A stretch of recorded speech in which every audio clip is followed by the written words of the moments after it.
espécie é o número, pois toda figura é determinada pelo algarismo. O sentido inato da estética que nos inspira busca as formas mais puras. O círculo nos encanta com a sua curva graciosa. A geometria, em nossas construções, não desgarra por veredas arbitrárias. A arquitetura apoia-se, conforme as suas aplicações, sobre a forma estética do nosso pensamento, ainda que por vezes suceda, como em nossa época por exemplo, não ter estilo algum. Até nas figuras simbólicas das tradições religiosas desejamos simetria, simulando às vezes em aparente desordem. Em contemplar um emaranhado de coisas, a vista logo se nos fatiga, ao passo que se embevece e repousa ao fixar as danças de movimentos melodiosos.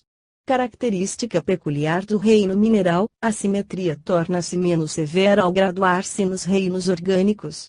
Os vegetais modelam-se pelo seu tipo ideal, mas deixam uma certa latitude às forças que os modificam, e assim é que crescem em duas direções opostas. As folhas sucedem-se no seu ciclo, em torno da haste, em número característico, suas flores não escapam à ordem numérica. Número e forma são as bases da classificação vegetal. Os animais, com o manifestarem o tipo de cada espécie, dão à simetria o seu papel e o próprio homem é uma unidade composta por duas metades simetricamente soldadas. Acima de todas essas formas particulares, soberana se nos manifesta a unidade de plano. Nas espécies mais diferentes encontram-se analogias significativas. Nada menos parecido com a mão humana do que a pata do cavalo, no entanto, se dissecardes a pata, lá encontrareis um rudimento de mão com os dedos soldados. Assim a mesma ordem numérica, impera na terra como nos céus. Não vamos pensar que as harmonias naturais, despercebidas ao homem, hajam de ser ruídos informes e constituam exceção.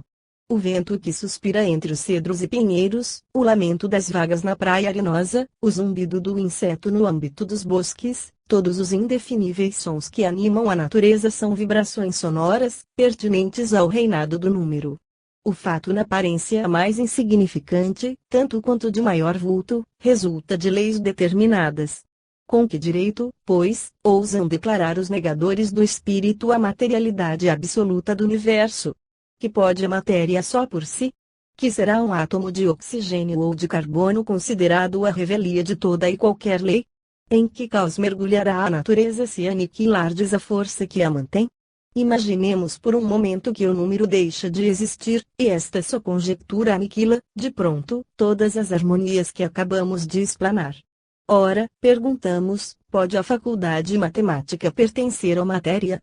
Se assim julgá-la, resta dizer-nos que matéria será essa: oxigênio, azoto, carbono, ferro, alumínio.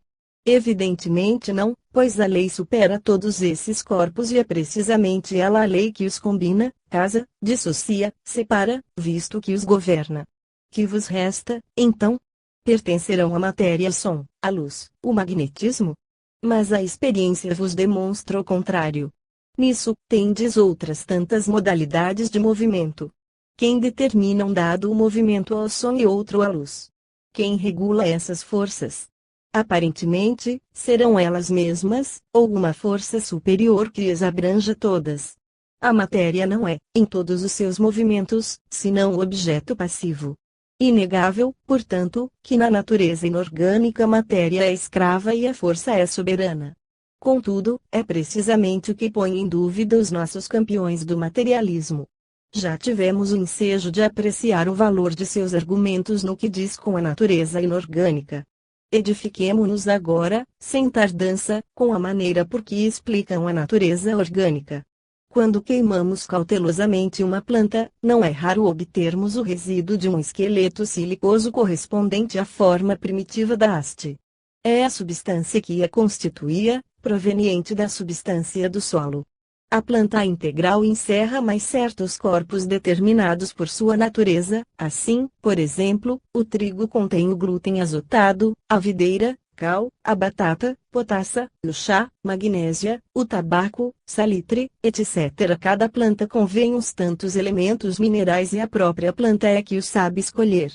O agricultor inteligente adapta a sua lavoura à natureza do terreno e escolhe os adubos de acordo com as safras que colima. No conhecimento das necessidades de cada espécie está o segredo das searas e dos alqueires. Diante disto, os teóricos de que nos ocupamos só se explicam pela metade. A raiz absorve, dizem, de acordo com as leis fixas de afinidade, os elementos que lhe jazem em torno. E, como se temessem não ser bem compreendido o papel tão judiciosamente atribuído a tal afinidade eletiva, acrescentam, Vermolechot, que a planta fabrica por si mesma a massa principal do seu volume. Haverá quem, depois de uma tal declaração, ainda se negue a outorgar à força o ascendente diretivo que lhe cabe. Pois visto que tudo isso é dito atributivamente à matéria, a evaporação que faculta às raízes a absorção dos elementos da terra vegetal, dizem, e a afinidade dos líquidos através das paredes celulares que os separam, tais as faculdades mestras da matéria, que engendram o crescimento. Eis uma pobre raiz que vegeta no cimo do rochedo, necessita de sombra, de silêncio, de uma certa alimentação de que a separam seixos e calhaus. Examinem-se-lhe os vagos, mas enérgicos desejos, ela procura, coleia, recua, contorna pedras, desce, sobe, lança-se ávida a qualquer ponto que um quê de instintivo a faz adivinhar, recai por vezes desfalecida, mas logo se reanima de novos ímpetos, derruba todos os obstáculos e chega, enfim, à Canaã prometida. Desde então aí se fixa, implanta-se e afirma seus direitos de conquista. A árvore mofina que delirava outrora em calafrios de consunção, retoma prestes o vigor natural, bracejando pelo solo os seus ramos luxuriantes. Ousar-se-á a admitir aqui, mais formalmente ainda do que na cristalização mineral, a inexistência de um princípio inteligente, de uma força orgânica peculiar? Por nós, confessamo-lo sem reservas, na manifestação dessas tendências instintivas saudamos o ser virtual, a força intrínseca do vegetal, que constrange a matéria a obedecer-lhe. Parece-nos que sois consequentes atribuindo à matéria essa afinidade eletiva, como se a matéria discernisse, quando nós a inferimos no ser vegetal, que, aflorado nas condições mais díspares, sabe adivinhar por toda a parte os elementos necessários à existência da sua espécie.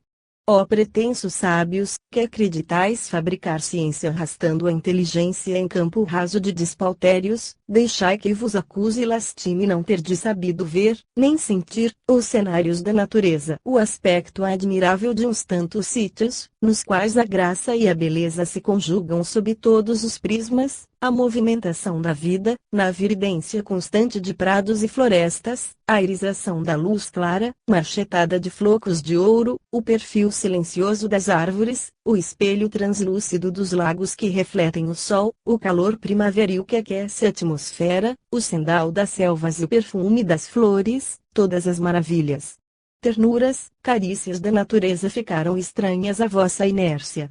As contemplações desta natureza terrestre oferecem, contudo, grandes encantos e acarretam, por vezes, revelações inesperadas. Lembro-me e confesso, ainda que possais rir da minha sensibilidade, lembro-me, repito, de haver passado horas deliciosas, admirando solitariamente umas quantas paisagens. Não há categorizar aqui as impressões de que falo, pois quem tem olhos de ver encontra-las por toda parte. O sol, não posto ainda, mas nublado, iluminava as alturas, colorindo de matizes delicadíssimos esquisitos as nuvens mais altas, cúmulos louros a vogarem lentos, acima dos cirros argenteados. Um vento suave e insensível à superfície do solo balouçava aqueles grupos polícromos, nos quais os tons de feérica paleta, do áureo ao róseo, harmonizavam-se no contraste, quais acordes de um coro celestial. A meus pés fremia a onda translúcida do lago imenso, a sumir-se no horizonte longínquo. Profundo silêncio amortalhava a cena. À beira d'água, não longe, alguns capões de árvores e de arbustos refletiam-se no espelho móvel, com proporções gigantescas. A massa equórea refletia simultaneamente a terra e o céu, opondo às luzes de cima as sombras de baixo. Quadro digno dos grandes paisagistas, que costumamos admirar nas telas de um Cláudio Lorraine e de um Poussin, mas cuja simplicidade inimitável transcende a todo poder imaginativo. Às vezes, o silêncio ambiente era quebrado pelo cencerro dos rebanhos distantes, tangidos ao pastoreio, quando não pelas copias de alados cantores. Diante desse conjunto de tanta beleza, velada embora, de tanta vivacidade, apesar de aparentemente morto, de tal eloquência em meio do silêncio, havia um esplendor tamanho e tão imperioso, que eu me senti penetrado da vida universal, difusa no mesmo ar que respirava por todos os poros. Ela dizia-me que as árvores vivem, que as plantas respiram e sonham. Dizia-me que no ar e na luz, em que a supomos inanimada, ela se eleva e se engrandece para a fase indecisa das primeiras manifestações do ser. Eu bem via, com os olhos do químico, a sucessividade rápida e incessante dos átomos constituintes do corpo, desde a erva tenra até a nuvem. Sabia que um dinamismo grandioso e incoercível lhe põe em circulação turbilionar as moléculas simples, alternativamente combinadas na sucessão dos corpos.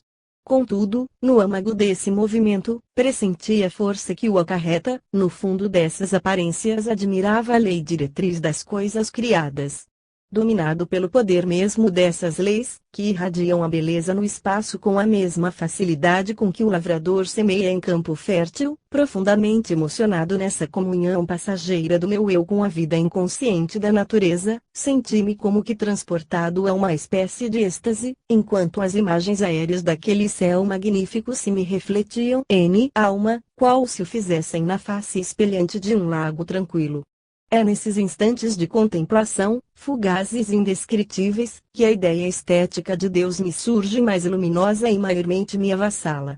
São revelações estas, que não posso exprimir e nem a mim próprio definir, quando me ocorrem. Sinto-me subjugado pela necessidade de reconhecer uma causa para essa beleza, uma causa que não posso nomear e que, nada obstante, me surge com as características da própria beleza, da bondade, da ternura, do amor e assim também com as do poder, da magnitude e da dominação. Não é mais, então, pela inteligência, mas pelo coração que me compenetro da existência de Deus. Deverei confessar que me sinto às vezes surpreso e acabrunhado por uma emoção profunda? Não, por isso que, na opinião dos contraditores, todo sinal de emoção só tem origem na centralidade variável do coração anatômico, ou na secreção da glândula lacrimal, mais ou menos sensível por temperamento e que, portanto, todas as maravilhas aqui expendidas não passam de cego resultado, baldo de senso, das combinações materiais engendradas pela química e pela física orgânicas. O Deus eterno, onisciente, onipotente, infinitamente sábio, passou-me ante os olhos, exclamava Linneu, após seus admiráveis trabalhos de botânica. Não o vi face a face, mas o seu reflexo me saturou o espírito de pasmo e admiração. Acompanhei-lhe traço em todas as coisas criadas, e em todas as suas obras, das menores às maiores, e mesmo nas mais imperceptíveis, quanta força, quanta sabedoria, quanta perfeição indefinível. Observei como os seres animados se superpõem e se encadeiam no reino vegetal, os vegetais por sua vez, nos minerais que jazem nas entranhas do globo, ao mesmo tempo em que este globo gravita, num plano invariável, ao redor do Sol que lhe deu a vida. Enfim, vi o Sol e todos os astros, todo o sistema sideral imenso, incalculável na sua infinitude, moverem-se no espaço, suspensos no vácuo por um motor primário, incompreensível, o ser dos seres, o guia, o conservador do universo, mestre e operário de toda a obra universal. Todas as coisas criadas dão testemunho do poder e sabedoria divinos, ao mesmo tempo em que se fazem tesouro e pábulo de nossa felicidade. A utilidade que elas têm testificam a bondade de quem as fez, a sua beleza demonstra sabedoria, enquanto que por sua harmonia, conservação, proporcionalidade e inesgotável fecundidade, proclamam a grandeza do poder divino. É a isso que quereis chamar providência? É efetivamente o seu nome, e não há outro que o seu conselho, para explicar o mundo. É, pois, justo acreditar que há um Deus imenso, eterno, incriado, sem o qual nada existe que tenha feito e coordenado esta obra universal. Esse Deus escapa-se-nos à vista e, não obstante, nula repleta da sua luz. Só em pensamento podemos apreendê-lo e é neste profundo santuário que se oculta a sua majestade. Nossos adversários não compreendem estes arroubos da alma. Ao demais, para sentir a poesia das coisas, é preciso, antes de tudo, possuir a poesia dentro de si mesmo, é preciso que a alma entre em vibração. O espírito que se degrada à função de produto químico não é suscetível de emoções que tais. Por consequência, e já que aqui falamos da estética da natureza inanimada, notemos de passagem um exemplo da tendência dos nossos químicos para estender a todas as coisas o rigorismo de suas concepções. Deixemo-los resvalar do verdadeiro ideal para um realismo irreal. O Sr. Moleschotti é, sem favor, o apóstolo da realidade físico-química. Diga a si mesmo, de um realismo assaz exagerado. Julgai-o, pois, pela sua maneira de poetizar a natureza. Gostais, sem dúvida, do brilho das flores, dos seus matizes delicados, dos seus aromas tão sutis? Pois bem, mal podeis imaginar o que sucede quando vos debruçais sobre uma rosa para, narinas dilatadas, aspirar-lhe a fragrância. Ouçamos o químico, quando respiramos o balsâmico perfume dos prados, não absorvemos mais que verdadeiras substâncias excrementais dos vegetais. Seguramente, não temos o direito de nos surpreender ao vermos coleópteros fimícolas e animais outros, de uma ordem superior, comerem carniça, psique, e excrementos, bem como que todo o reino vegetal viva de excretos dos animais, uma vez que nós também nos deliciamos com substâncias decompostas por efeito da vida vegetal e cuja origem é análoga da urina e das matérias fecais. Nunca o suspeitastes? Pois aí tendes uma coisa bem séria para as flores e para quantos as estimam e admiram, porque, enfim. Para retornar ao assunto e terminar pela consideração geral da ação da lei no ambiente da Terra, lembremo-nos de que essa ação permanente é condicional à existência do mundo, tanto quanto de sua beleza. Quando os corpos vibram, quando a corda ressona ao atritar o arco, quando o sino geme ao toque do badalo, as moléculas se agitam cadenciadas, tal como as esferas no espaço. A harmonia das esferas não é uma frase vã. Ela é efeito de uma força e essa força é a mesma para os dois casos, quer se chame coesão, quando grupa moléculas, quer se chame gravitação, quando junges corpos celestes. Força primordial, elementar, que anima toda substância, ora determinando uma simples aproximação molecular, ora sujeitando a diretivas determinadas, segundo as condições em que estejam colocadas. Essa força, podemos denominá-la físico-química. Presto havemos de verificar a existência de uma força distinta, a reger o turbilhão da matéria nos seres vivos. É pelo sistema nervoso que o animal se distingue do mineral e do vegetal. A partir do estado rudimentar, onde se apresenta com os ófitos, até o seu mais completo desenvolvimento na espécie humana, o sistema nervoso é o índice da animalidade e preside aos fenômenos imateriais. Por ele é que percebemos toda e qualquer sensação, é ele que possibilita nossos movimentos voluntários e é por ele, ainda, que manifestamos o pensamento. Eliminai os nervos e tereis de fato destruído a sensação. Cortai o fio telegráfico e já não transmitireis o despacho. Se o nervo óptico paralisar, ainda que intacto o globo ocular, o animal fica cego, as imagens prosseguirão, formando-se na câmara visual, mas insensíveis.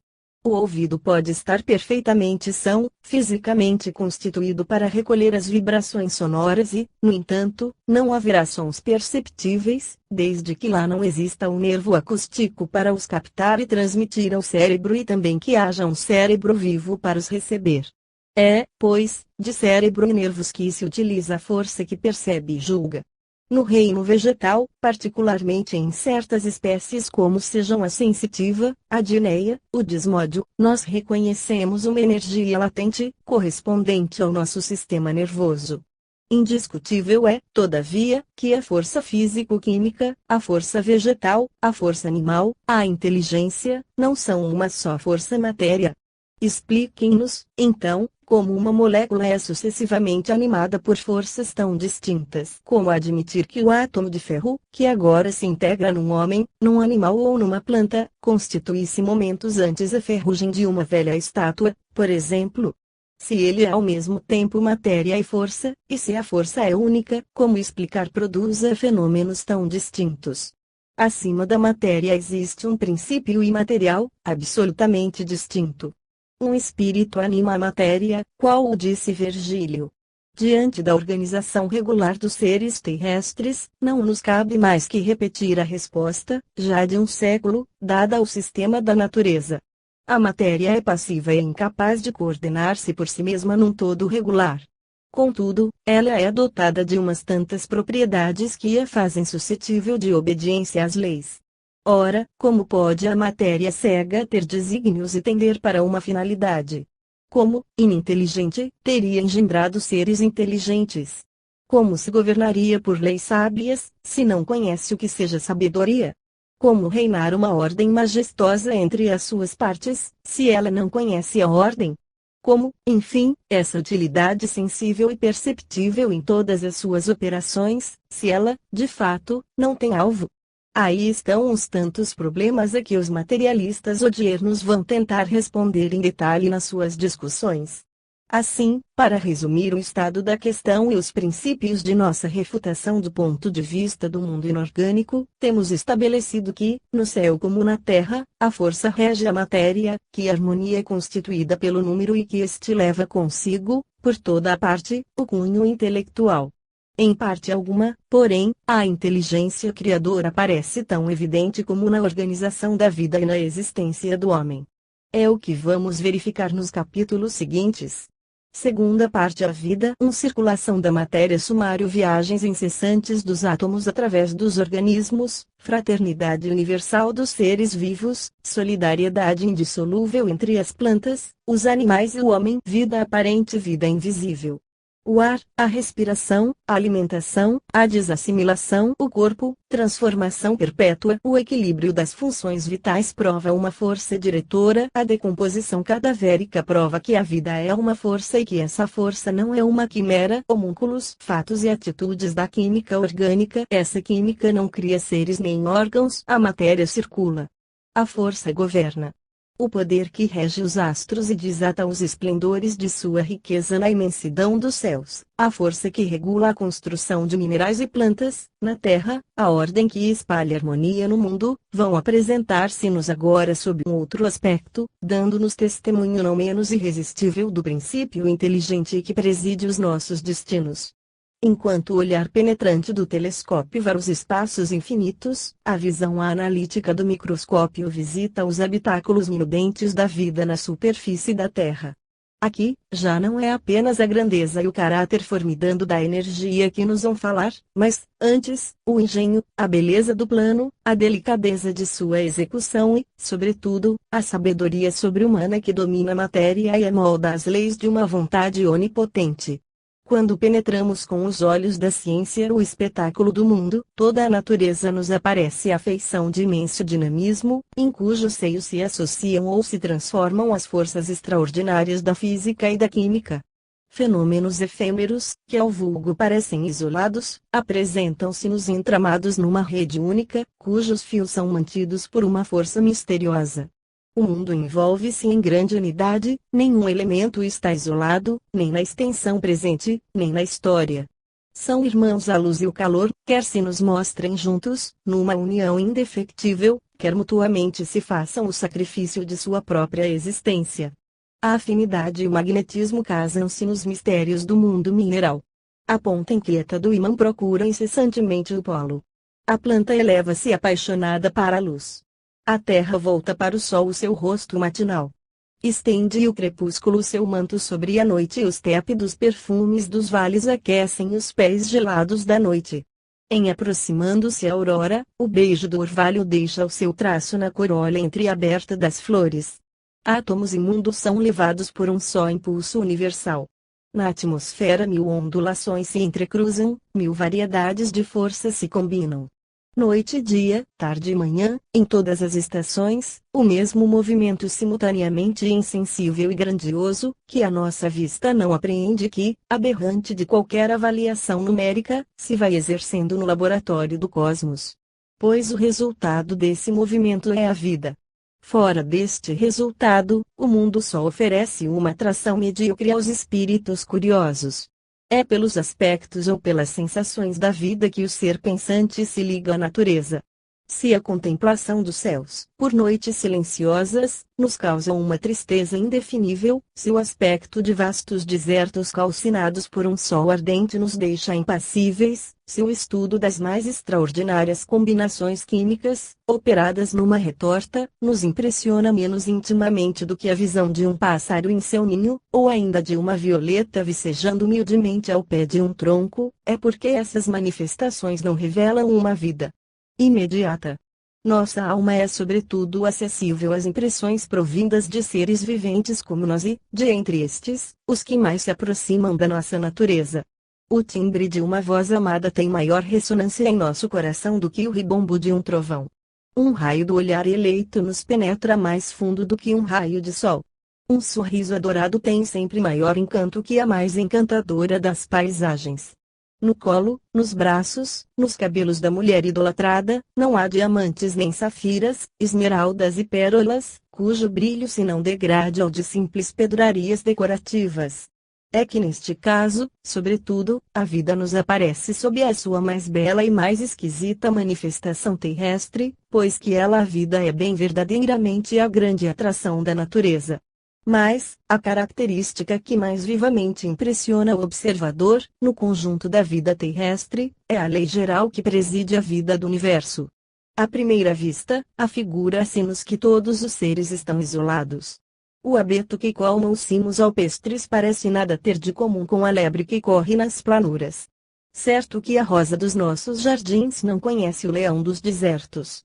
Águia e condor dos altiplanos asiáticos jamais provaram o fruto dos nossos pomares. Trigo e vinha, em nada parece ligarem-se à vida dos peixes.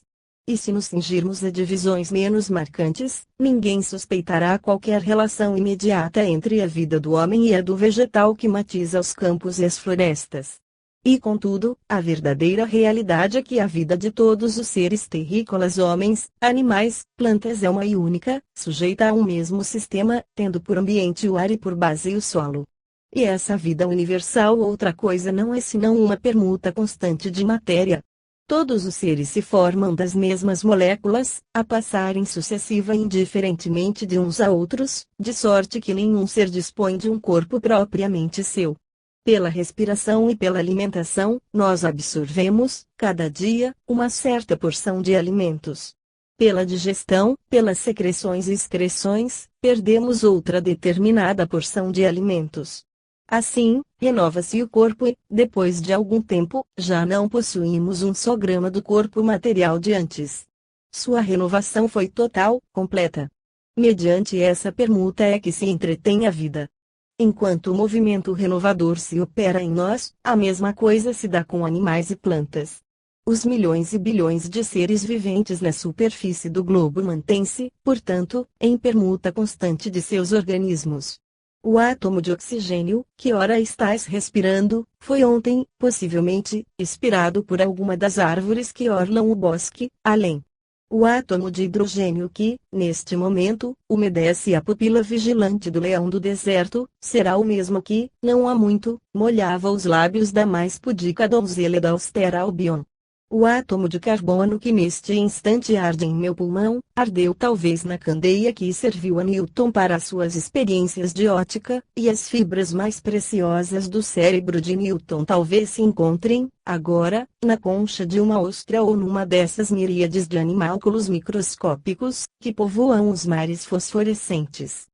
O átomo de carbono que se escapa, no momento, da combustão do vosso charuto, terá talvez saído, há alguns anos, do túmulo de Cristóvão Colombo, que demora, como sabeis, na Catedral de Havana. Toda vida não passa de uma constante permuta de elementos materiais. Fisicamente falando, nós nada possuímos de nós mesmos. Só o ser pensante é o nosso eu. Só ele é que nos constitui verdadeira, imutavelmente. Quanto à substância que nos forma o cérebro, os nervos, os músculos, ossos, membros, carne, essa não a retemos, vai, vem, passa de um ser a outro. Sem metáfora, podemos dizer que as plantas são nossas raízes, que por elas extraímos dos campos a albumina do sangue, o cal dos ossos. O oxigênio de sua respiração nos dá vigor e beleza, assim como, reciprocamente, o ácido carbônico que restituímos à atmosfera vai cobrir de verdura os vales e as colinas. Quando se tem a convicção profunda dessa permuta universal da matéria, que irmana, do ponto de vista da composição orgânica, a fronde e o pássaro, o peixe e a plaga, o homem e a fera, considera-se a natureza sob a impressão da grande unidade que preside a marcha das coisas. Ela, a natureza, se nos apresenta, então, completamente transfigurada e não deixa de ser com um interesse mais íntimo que encaramos o sistema geral da vida planetária. A. de Humboldt traçou a sua fisionomia num esboço amplo, que tem o mérito de reivindicar considerações especiais a respeito. Quando o homem interroga com argúcia penetrante a natureza, diz ele, ou quando mede, na sua imaginação, os vastos espaços da criação orgânica, de todas as emoções experimentadas, a mais poderosa e profunda é a da plenitude da vida, universalmente difundida.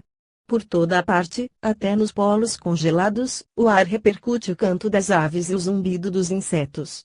A vida transpira, não somente nas camadas inferiores da atmosfera, onde flutuam pesados vapores, mas, também, nas regiões serenas, eterizadas. Todos quantos remontaram, quer as cumeadas da Cordilheira Andina, quer os píncaros do Monte Branco debruçados sobre o Lago de Genebra, jamais deixaram de a encontrar seres animados.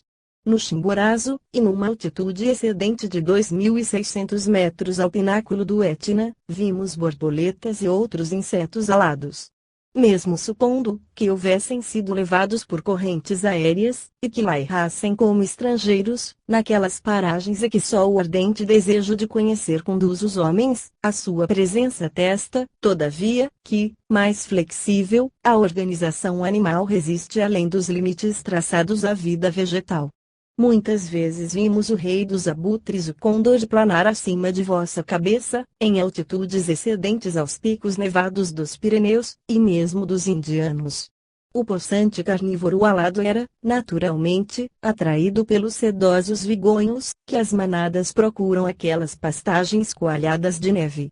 Esta vida que vemos difundida, em todas as camadas atmosféricas, não é mais que pálida imagem da vida mais compacta, que o microscópio nos revela. Os ventos arrebatam, a superfície das águas em evaporação, turbilhões de animálculos invisíveis, imóveis e com todas as aparências de morte, seres que flutuam no ar, até que as orvalhadas os devolvam ao solo nutriz, que lhes dissolve o invólucro e, graças provavelmente ao oxigênio sempre contido na água, comunica-lhes aos órgãos uma nova irritabilidade. Nuvens de micro-organismos cruzam as regiões aéreas do Atlântico e carregam a vida de um a outro continente. Com o autor de Cosmos, podemos acrescentar que, independentemente dessas existências, a atmosfera também contém inumeráveis germes de vida futura, óvulos de insetos e de plantas, que, sustentados por coroas de pelos ou de plumas, garram para as longas peregrinações do outono. O pólen fecundante que as flores masculinas semeiam nas espécies de sexo extremado, é também, ele próprio, levado pelos ventos e por insetos alados através de continentes e mares, as plantas femininas que vivem em solidão. Onde quer que o observador da natureza mergulhe os olhos, aí encontrará vidas, ou um germe pronto a recebê-la. As formas orgânicas penetram no seio da terra a grandes profundidades. Por toda a parte as águas se espalham e infiltram, seja em interstícios formados pela natureza, ou feitos pela mão do homem. Ninguém poderia dizer com segurança qual o ambiente em que a vida se difundiu com maior profusão. De fato, ela repleta os oceanos, das zonas tropicais aos gelos polares, o ar povoa-se de germes invisíveis e o solo é açucado por miríades de espécies, quer animais, quer vegetais. Estes incessantemente procuram dispor, mediante combinações harmoniosas, da matéria bruta do solo, como que tendo a função de preparar e misturar, por virtude de sua energia vital, as substâncias que, após inumeráveis modificações, hão de ser elevadas ao estado de fibras nervosas. Abrangendo no mesmo olhar a camada vegetal que reveste o solo, depara-se-nos em plenitude a vida animal, nutrida e conservada pelas plantas. Por intermédio do ar é que se operam essas transformações incessantes, universais, e não por outro meio que não esse, os elementos podem transitar de um corpo a outro. Proposição é esta, tão exata, que os fisiologistas há muito repetem que todo ser vivo é produto do ar organizado. Como se opera essa organização? A partir de Lavoisier, sabemos que a respiração do homem e dos animais é ato análogo às combustões mediante as quais nos aquecemos e aclaramos. Insistamos um tanto neste ponto. A respiração estabelece uma solidariedade universal entre os homens, animais e plantas. Ela é resultante da união do oxigênio com o carbono e o hidrogênio dos alimentos, tanto quanto a combustão resulta da união desse mesmo oxigênio com o hidrogênio e o carbono da vela, da madeira, ou combustível qualquer. A respiração verifica-se sob a influência da vida, enquanto a combustão, propriamente dita, se opera sob a influência de um calor intenso. Um e outro ato tem por fim produzir calor. É o calor desprendido da nossa respiração que entretém no corpo a temperatura de 37 graus, necessária à mantença da vida. Lavoisier e Liebig demonstraram, há muito tempo, que todo animal é um foco e todo alimento um combustível. Se a respiração não se acompanha, como a combustão, de claridades incandescentes, é por ser uma combustão lenta, menos ativa. Mas, por muito lenta que seja, equivale, contudo, a de uma dose assaz forte de carbono. Um homem queima 10 a 12 gramas de carbono por hora, ou 250 por dia, mais ou menos, além de uma certa quantidade de hidrogênio. Combustão e respiração viciam o ar, destruindo-lhe o elemento salutífero oxigênio, substituindo por um gás mefítico o ácido carbônico. Esta e outras causas espalham na atmosfera, de maneira constante, esse elemento insalubre. Experiências feitas com o vapor da água condensada em janelas dos teatros de Paris, patentearam uma combinação particularmente letífera. A raça humana retira do ar, anualmente, 160 bilhões de metros cúbicos de oxigênio e os permuta por igual volume de ácido carbônico. A respiração dos animais quadruplica o resultado. Só a hulha que se extrai do solo fornece mais ou menos 100 bilhões de metros cúbicos de ácido carbônico, ao mesmo passo que outros combustíveis aumentam consideravelmente essa cifra. Junte-se-lhe ainda ao produto das decomposições e considere-se que, a despeito, esse gás não se encontra no ar atmosférico senão na proporção diminuta de 4 a 5 litros por 100 hectolitros. O ácido carbônico é solúvel em água, a chuva dissolve e carreia em suas bátegas, o transporta aos rios, leva-o enfim aos oceanos. Aí, ele une-se a cal e temos o carbonato de cal, as pedras calcárias, mármore, alabastro, ônix, polipeiros, etc. Os vegetais, a seu turno, preenchem, em escala imensa, função inversa à respiração dos animais, essencialíssima harmonia da natureza, pois não somente fixa o hidrogênio da água e subtrai da atmosfera o ácido carbônico, como lhe restitui o oxigênio, uma folha de nenúfar dá, em 10 horas. 15 unidades de oxigênio, proporcionais ao seu volume. A que transformações submetem os vegetais o carbono, o hidrogênio, o azoto, que eles absorvem do ar? É toda uma produção multifária. Conjugando 5 moléculas de carbono e 4 de hidrogênio, a natureza forma, no citrão e no salgueiro, duas essências que, diversas radicalmente em odorância, provêm da mesma composição. Frequentemente, a natureza junta a estes dois elementos o oxigênio. Assim é que solda 12 moléculas de carbono e 10 de hidrogênio e oxigênio, formando, a seu talante, seja a madeira, seja a batata. Outras vezes, seu trabalho é mais complexo e reúne os 4 elementos, carbono, hidrogênio, oxigênio e azoto, originando os mais diferentes produtos, tais como o trigo precioso alimento e a estricnina ativíssimo tóxico. Como explicar, por exemplo, juntando um equivalente de água à substância característica da madeira, a celulose, c. 12 horas 10 ou 10, a natureza nos deu açúcar. Sínteses maravilhosas, a natureza as produz silenciosamente, ao influxo da vida. O reino vegetal é uma usina imensa.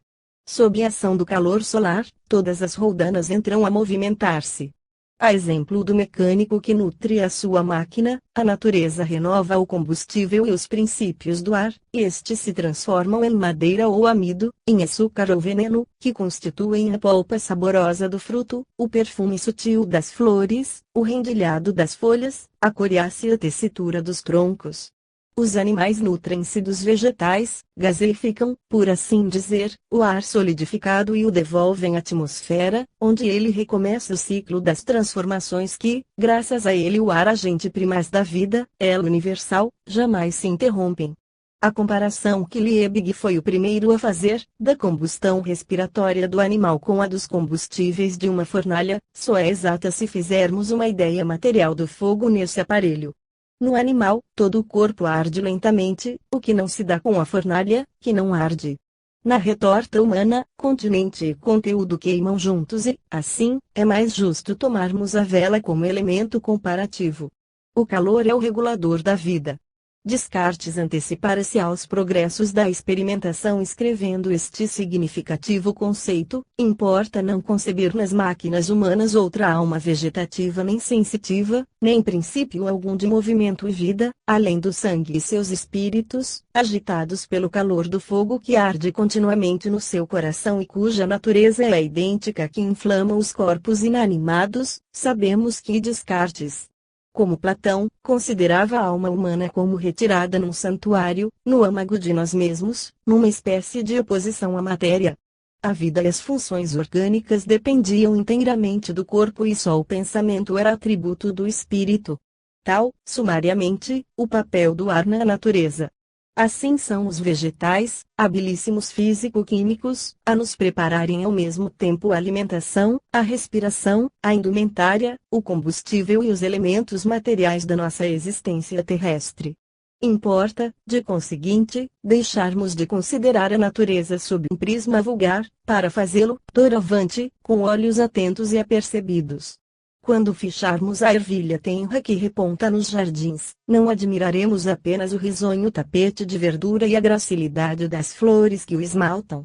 Elevaremos mais alto o pensamento, imaginaremos que cada um desses rebentos, que vamos pisando, é um benfeitor silencioso, pois, se de um lado contribuímos para embelezá-lo fornecendo-lhe ácido carbônico, sem o qual se estelaria, por outro lado ele nos dá benevolamente todo o necessário à nossa vida material, imaginaremos que essa harmonia é de uma perfeição sublime, visto o que, se umas regiões mergulham longos meses, nos rigores do inverno, os ventos não deixam de estabelecer entre esses países deserdados e o nosso uma permuta constante, que reconduz aos nossos bosques e prados o ácido carbônico expirado pelo lapônio e o esquimó, levando-lhes o oxigênio exalado dos milhões de bocas dos nossos vegetais.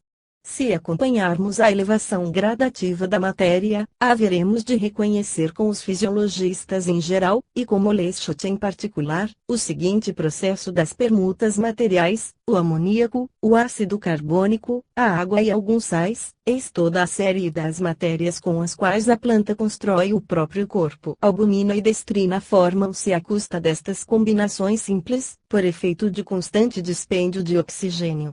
Essas duas substâncias dissolvem-se nos sucos da planta, que se tornam por isso mesmo capazes de transportar-se às mais diversas regiões, através das hastes, das folhas, ou dos frutos. Mercê da albumina, engendram-se corpos outros albuminosos, quais a legumina, o glúten e a albumina vegetal coagulada. Estas duas últimas substâncias se depositam, indissolúveis, na semente. Albumina, açúcar e gordura são os materiais constitutivos do animal, cujo sangue é um soluto de albumina, gordura, açúcar e sais. Uma absorção mais forte de oxigênio transforma a albumina em fibrina muscular, em elementos redutíveis, cola de cartilagens e ossos, substância dérmica ou pilosa. Estas substâncias aliadas à gordura, aos sais e à água, constituem a totalidade do organismo animal. Tanto quanto a recomposição progressiva, a desassimilação é fenômeno de evolução gradativa. Na planta albumina, o açúcar e a gordura se decompõem em alcaloides, ácidos, matérias corantes, óleos voláteis, resina, azoto, ácido carbônico e água. No animal as mesmas substâncias se resolvem em leucina, cirosina, creatina, hipoxantina, ácido úrico, fórmico, oxálico, ureia, amoníaco, ácido carbônico e água.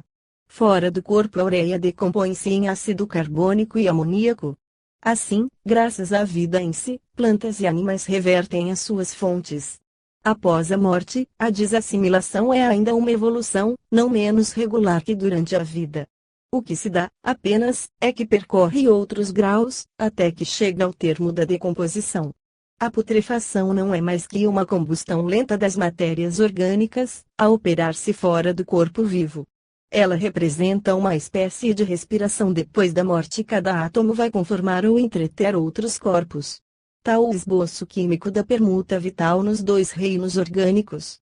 Agora, abordemos o assunto particular da vida no reino animal. Nestes novos fatos observados, tanto como nos precedentes, estamos de acordo com os adversários. Entretanto, vamos ver as consequências. Aqui temos, segundo o próprio autor de Circulação da Vida, baseado em recentes trabalhos de fisiologistas alemães, o processo geral de desassimilação no animal, ou, para falar mais claramente, os principais fenômenos de permuta das matérias que constituem a vida. Tratemos aqui, particularmente, do corpo humano, por ser o que mais nos interessa. Sabemos hoje que a história da evolução dos alimentos e das matérias rejeitadas depois de servirem à assimilação é a essência mesma da fisiologia da permuta material. A digestão e formação dos tecidos estão compreendidas entre dois limites, as substâncias alimentícias e as partes constitutivas das secreções. Assim é que todos os elementos anatômicos do corpo se decompõem para se rejuvenescerem sem cessar. O oxigênio aspirado passa da boca pela traqueia arterial, esta se ramifica e seus últimos ramúnculos desligados são providos de vesículas laterais e terminais, que só se intercomunicam pelo ramúnculo do tubo aéreo que as contém. Deste tubo, o oxigênio passa às vesículas pulmonares e destas ao sangue, através da parede dupla de vesículas e vasos capilares, até que entra, com o sangue, no coração. Em seguida, o coração impele o sangue oxigenado a todos os territórios orgânicos, através das artérias da grande circulação, que mantém todo o corpo sob sua dependência. Finalmente, o oxigênio penetra os tecidos através das paredes de vasos capilares, que rematam as artérias. Enquanto isso, um fenômeno inverso se verifica: o ácido carbônico proveniente do sangue e o ar atmosférico aspirado se transformam, segundo a lei das permutas de gases, ao penetrarem as cavernas pulmonares, os brônquios e a própria traqueia. Depois, o ritmo respiratório, produzindo a retração do peito, expele uma coluna de ar carregado de ácido carbônico. Uma curta pausa e a essa expiração sucede a aspiração, dilata-se o peito, um ar rico de oxigênio substitui o ar expirado, que perderá uma parte desse oxigênio, e o fenômeno prossegue. Podemos comparar os pulmões a um banco, o ácido carbônico é entregue à circulação externa, para alimento das plantas, em troca do oxigênio recebido. O sangue provido de oxigênio escoa-se dos pulmões para o ventrículo esquerdo do coração, daí derivando-se para todos os setores do organismo. Começa, então, aí, a combustão geral que, sob a forma de nutrição aqui, de eliminação acolá, vai acionando as primeiras funções. É possível medir a intensidade de permuta das matérias de um organismo humano pela quantidade de ácido carbônico, água e ureia eliminados em dado tempo. A rapidez das permutas dá a medida da vida. Sua maior atividade verifica-se dos 30 aos 40 anos. Termo médio, é nessa fase que as energias criadoras do homem atingem o apogeu. Pulmões e rins não são os únicos órgãos eliminadores, a eles devemos juntar a pele e o reto. Os cabelos que caem, a epiderme que se escama no interior como no exterior, as unhas que aparamos, multiplicam os pontos de eliminação dos princípios azotados. A atividade eliminatória dos pulmões e dos rins atinge a 1/15 do peso total das excreções e ultrapassa de muito a dos intestinos. Quanto maior a atividade, mais rápida a eliminação. Os homens entregues a trabalhos de movimento ativo eliminam pela epiderme, em 9 horas, tanto o ácido carbônico quanto o correspondente a 24 horas de repouso. Num cavalo a trote, a eliminação é 117 vezes mais copiosa do que em repouso. Um parelheiro inglês, que percorrera em 100 horas uma extensão correspondente a 500 horas de marcha ordinária, não perdeu menos de 14 quilos depois do feito. O trabalho mental fatiga tanto ou mais que o corporal. A expressão que utilizamos, referindo-nos a criaturas de pensamento ardente, é justa. Qualquer acréscimo de trabalho espiritual produz aumento de apetite, qual se dá com o intenso trabalho muscular. O apetite não é mais que o sinal de empobrecimento do sangue e dos tecidos, manifestando-se por meio de uma sensação. A atividade cerebral, assim como a dos membros do corpo, aumenta a eliminação da pele, dos pulmões, dos rins. O sangue, por sua vez, abandona constantemente aos órgãos do corpo os seus componentes, que a atividade dos tecidos vai decompondo em ácido carbônico, ureia e água. Por fim, as matérias excrementícias atravessam continuamente a corrente circulatória para atingir os pulmões, os rins, a pele e o reto, de onde se eliminam. Preciso se faz, pois, que os tecidos e o sangue experimentem, no curso regular da vida, uma perda de substância só compensada pelo processo alimentar. Notável a rapidez com que se opera esse intercâmbio de matéria. A duração média da vida dos que sucumbem de inanição atinge a 2 semanas. Mas, desde que um vertebrado, seja qual for, morra de inanição, o seu corpo terá perdido 4/10 do peso normal. Nos indivíduos alimentados convenientemente, a permuta se opera mais rápida que nos esgotados pela abstinência. Molestot e fisiologistas outros acreditaram poder concluir de certos fatos que o corpo renova a maior parte de sua substância num período de 20 a 30 dias. Impondo-se um regime regular, diversos observadores verificaram uma perda, em média, de 1/20 do seu peso, em 24 horas. O alimento ingerido e o oxigênio aspirado contrabalançam essa perda. O sangue, com efeito, não provém apenas das substâncias alimentares, mas, simultaneamente, da alimentação e da respiração. É uma verdade que mais avulta no concernente aos tecidos orgânicos. Perdendo o corpo diariamente 1/12 e no estio 1/14 do seu peso, todo o corpo estaria renovado dentro de 12 ou 14 dias.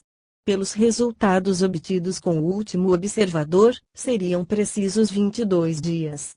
Liebig deduziu dessa rapidez de permutas uma outra consideração. Pode-se, sem maior dúvida, atribuir a um homem idoso 24 libras de sangue. O oxigênio por nós absorvido em 4 ou 5 dias basta para transformar pela combustão todo o carbono e hidrogênio dessas 24 libras de sangue em ácido carbônico e água. Mas o sangue corresponde mais ou menos a 1/15 do peso do corpo, se, pois, 5 dias bastam para substituir o sangue, com a troca dos elementos, pode inferir-se que o corpo inteiro se renova em 25 dias. Molestot e Malherf verificaram que corpúsculos de carneiro, profusamente injetados na circulação de rãs, desapareciam completamente ao fim de 17 dias. Ora, como a permuta nas rãs se opera mais lenta que nos animais de sangue quente, somos levados a crer que os glóbulos vermelhos do sangue humano se renovam totalmente em menos de 17 dias. O autor de Circulação da Vida declara, portanto, que a concordância dos resultados obtidos, partindo de 3 pontos de vista diferentes, é uma garantia positiva de veridicidade da hipótese dos 30 dias necessários à renovação completa do organismo. Os 7 anos que a crença popular fichava a essa operação, seriam um exagero colossal. Por surpreendente que possa parecer, à primeira vista, essa rapidez concorda com a experiência em todos os pontos. Para tal, as andorinhas perdem num dia gordura aprovisionada durante a noite.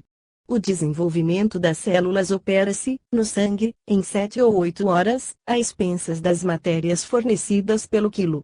De resto, quem ignora bastar em poucos dias para que um homem emagreça a ponto de tornar-se reconhecível. A rapidez da permuta das matérias, demonstrada em todas as experiências, é o que há de mais próprio para diminuir nossa admiração.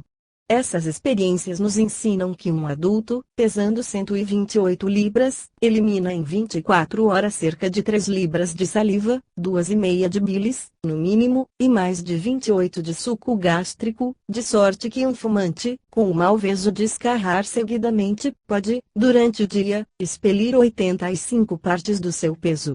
No período de 24 horas, corre em nosso corpo perto de um quarto do seu peso, de suco gástrico a circular do sangue para o estômago e vice-versa. A celeridade das permutas difere de indivíduo para indivíduo. O homem, a mulher, a criança, o velho, manifestam aptidões diferentes, assim, o homem tem a propriedade de permutar maior quantidade que a mulher, e o adulto mais que os velhos e as crianças. O operário e o pensador recompõem o corpo em tempo mais curto que o necessário aos ociosos e nativos.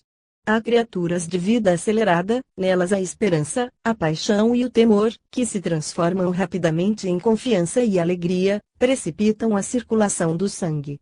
Vivem apressadas, porque depressa se executa o seu metabolismo. Enquanto se mantém equilibrado o regime de permutas, o corpo não padece alteração no seu aprovisionamento. É, ordinariamente, esse, o ritmo do adulto, que se altera com os anos, para romper-se na velhice. Também a digestão vigorosa é privilégio da criança. A absorção de sólidos e líquidos igualmente se regula, muito rapidamente, no trabalho digestivo.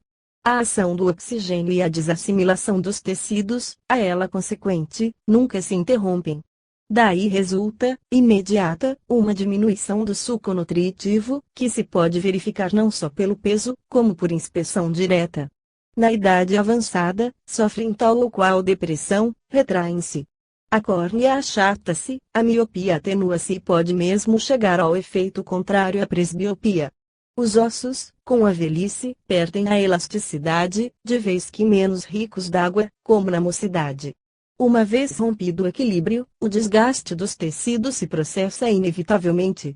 O maxilar inferior diminui de volume, o mento se torna considerável, a pele das mãos e do rosto torna-se mais flácida, enruga-se, aos músculos adelgaçados mingua a contratilidade. Não podem os velhos fletir a medula espinhal e a fronte lhes pende para diante. Também as cordas vocais, como que se tornam mais secas, perdem flexibilidade e elastério, a voz é rouca, surda, ou metálica e áspera. Depois dos 50 anos o peso do cérebro também começa a diminuir. Tudo deve contribuir, na velhice, para volumar a desproporção entre a sanguificação e a desassimilação. Com a matéria, a força decresce. Suavemente, aproxima-se o fim, a morte é um esgotamento resultante do empobrecimento material. Estas alegações são contestáveis. Ainda não está provado que o corpo humano se renova completamente no período de um mês. Tecidos há que só se renovam assaz lentamente, dado que todos eles se renovem. Em todas as idades se têm encontrado células embrionárias que, no entanto, se destinam a desaparecer no próprio feto. Os humores da pálpebra, sequentes a pequenas inflamações, terçóis, em regra não são reabsorvidos antes de um ano. As unhas não se renovam em menos de 6 meses.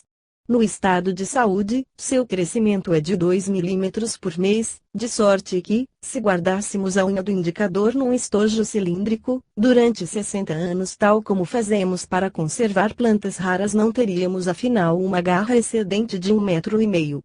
Assim, poderíamos contraditar os 25 dias e solicitar lapso um pouco mais longo para a renovação do organismo. Não é, porém, de mês ou de ano que se trata. O tempo não vem ao caso, como diz a sátira francesa, e, muito pelo contrário, quanto mais rápida e vultosa se faça a renovação da matéria corporal, mais aproveita a nossa teoria. Os materiólatras deduzem dos fatos aqui exarados a sua famosa assertiva, declarando provada a inexistência da alma, mediante essas transformações químicas. Para nós, ao invés, note-se o contraste, essas mesmas transformações induzem a declarar demonstrada, doravante, a existência da alma.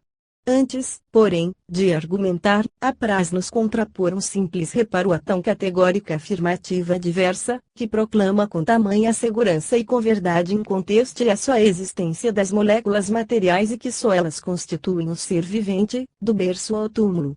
Por um lado, afirmais que o corpo vivo não passa de um conjunto de moléculas e, por outro, dizeis que todo esse corpo se rejuvenesce mensalmente.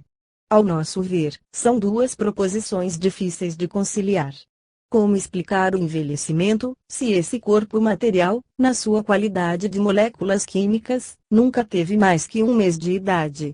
O turbilhão vital, na frase de Cuvier, o qual se sucede constante sobre a nossa pele, nossa própria carne, sangue, ossos, cabelos, todo o corpo, é qual vestimenta que se renova de si mesma.